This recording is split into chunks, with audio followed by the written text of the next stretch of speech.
Right, it's the next morning, guys, and in the night it completely blew out the air trap there, and well, yeah, it's it's a frothy old beer, isn't it? Smells quite nice, but anyway, enough of the air trap. We're going to put the hops in now.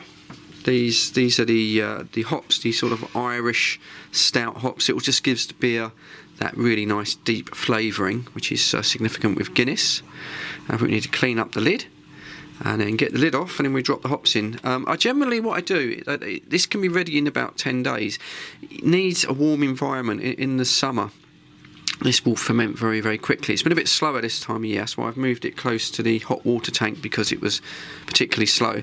What I found is once I put the hops in, you do that after 7 days, and then it is ready within 10 days. But I've always left it longer, and then the last batch I actually left it for a week after I put the hops in, and it improved the flavour. For my taste, I like a very strong flavoured Guinness, and for my taste, it improved the flavour, and that's what I'll be doing this time. I'll be leaving these in a little bit longer, but anyway, I think we'll leave the air trap out because it's just not going to work, and let me tidy up and get the hops in. Right, time to take the lid off. Let's see what's going on in here. There we go. It's a lively brew. It's got a nice head on it already. Very yeasty, of course. Right, let me tidy this up and then we can drop the hops in. Okay, you're going to put the paddy hops in. Now, I've made the mistake of taking a big sniff of these before. They're quite pungent. Got quite a pong to them.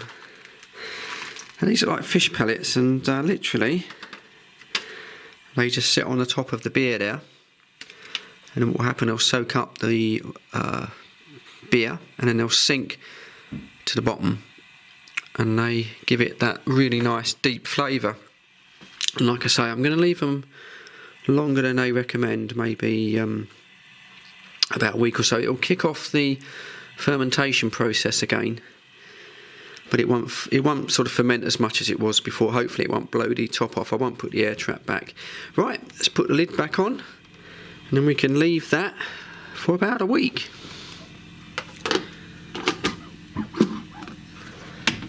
There we go, just get the lid on. I'm going to leave the hole open this time, just let the air out, otherwise it's going to just keep blocking up that air trap. Right, going to snap that round off, do it off camera, need 2 hands, and then leave it for a week, and it's ready to go. So there's no beer shortage going to be in the Fred household. I'll be honest with you, I don't think, even though I did that video on Fred 1, I don't think there's going to be an alcohol shortage in the UK. I think it's just people panic buying, it's not fake news, but it's over kind of enthusiastic news, let's just say that. I think there's enough alcohol already in stock to keep us going over Christmas, but if not, Fred's got the old beer in the sideboard here. Right, let me seal that. Right, bottling process ready to get bottled. Mrs. Fred making popcorn, kind of goes with beer. So what you got to remember if you do this yourselves, cleanliness. You can reuse the bottles. All of these bottles are being reused. I don't know if I need the wine bottles, but we'll see. Before you put a little bit of sugar in, 2 spoons of sugar, which does the second fermentation, which gives you the nice frothy Guinness head, you need to wash and sterilise the bottles. I always just put some steriliser in, rinse, tip them out, and then I don't even rinse the bottle. I just leave a little tiny bit of sterilising solution in the bottle just to make sure the bacteria is dead. It doesn't seem to affect the flavour.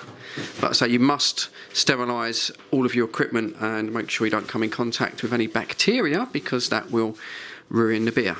Right, so I'll put a little bit of sugar in all of these, and then we can get on with the bottling process. Right, got 24 bottles.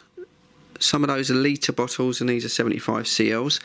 There's the old beer there. Now, not the best place to do it. I had to do it up in the airing cupboard with a hot water tank because I had it downstairs originally, and being it's winter and it's pretty damn cold, it just didn't kick off fermenting, so I had to lug it up here, which is quite hard.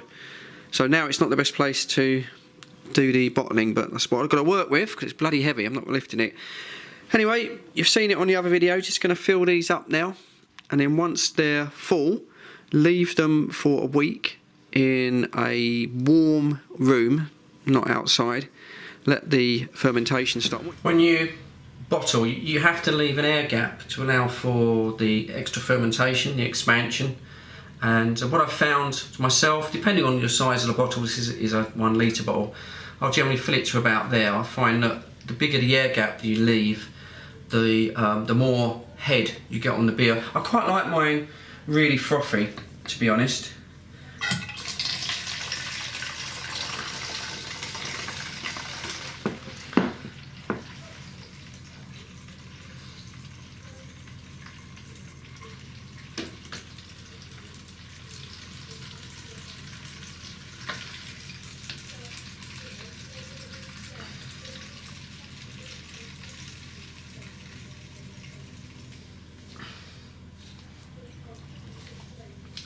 There we go, that's the first one done. Leave that for a week. Get the cap screwed nice and tight. As long as I've sterilised the bottles okay, won't get any problems. Right, let's crack on a bit. I think I'll speed this up because you don't want to watch this.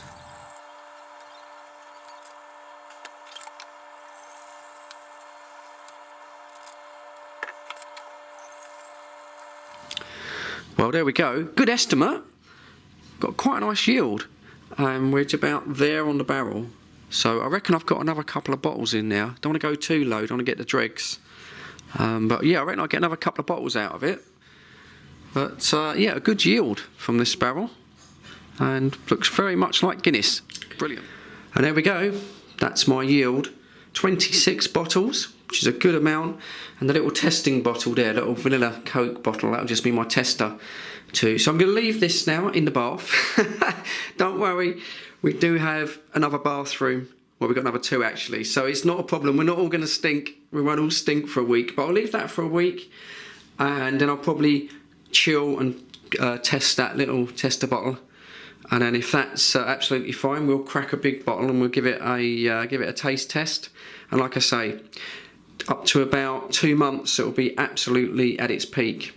And then we've got to consume that lot in 3 months. But that'll be absolutely fine because today is the 7th of December. So all of this lot will be ready for Christmas, well before Christmas. But I'll only do a couple of bottles a week. Not a massive alky, even though a lot of you think I am. I'm not.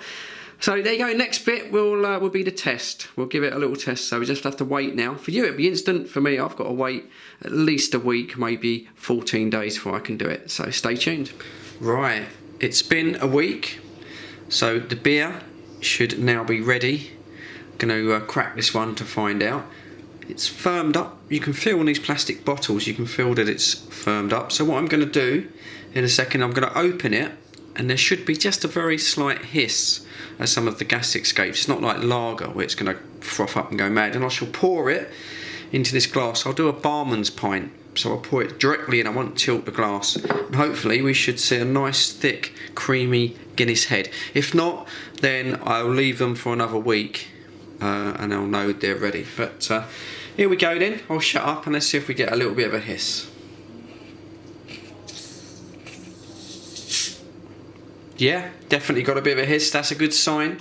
That means that the second fermentation has taken place.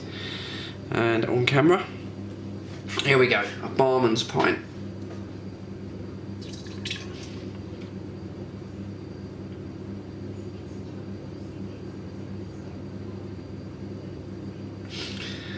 And I'll take that any day of the week. So as you can see, a great success now. Typical Guinness. Hopefully you can see that. Bring it in a little bit closer. And that's the Guinness head now starting to form. And there's no nitrogen in this, like with the cans you get nitrogen, don't you, forming in those. But it's just purely just on the fermentation, that little bit of sugar, just 2 spoons of sugar in the bottle. And now that's going to form a really nice Guinness head. But I'm not going to wait for that to form. We're going to, not impatient enough, we're going to take a slurp just to make sure that it tastes right. I'm going to smell it first. Oh yeah, that smells like a really good pint. Let me have a good taste. Oh, that's good. That's really nice and strong. It's got that real hoppy taste to it. Sometimes the beer, the draft beer you get in the pubs, it's not always strong enough for me.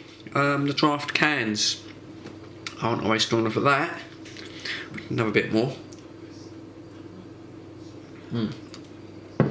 That is a nice beer. So I'm pleased with that. So the batch is now ready. But like I say, I'll leave them. Well, I only drink a couple of bottles a week. I don't guzzle it down. It takes me a while to get through it. But I shall leave those out. I'll put them outside now. Put them out in the shed, as long as it doesn't freeze. And yeah, we have got another batch of Guinness. I want to show you one more thing, something to look out for before I go. So this is Fred 2, so I can take my time on this. So bear with me. Just hang there. Back again. Yeah, Guinness zero alcohol. A new product. I hadn't seen this before. Going to be testing this on Fred in the Shed 1. We'll make a proper video because this might prove popular in the future. But yeah, never tried it before.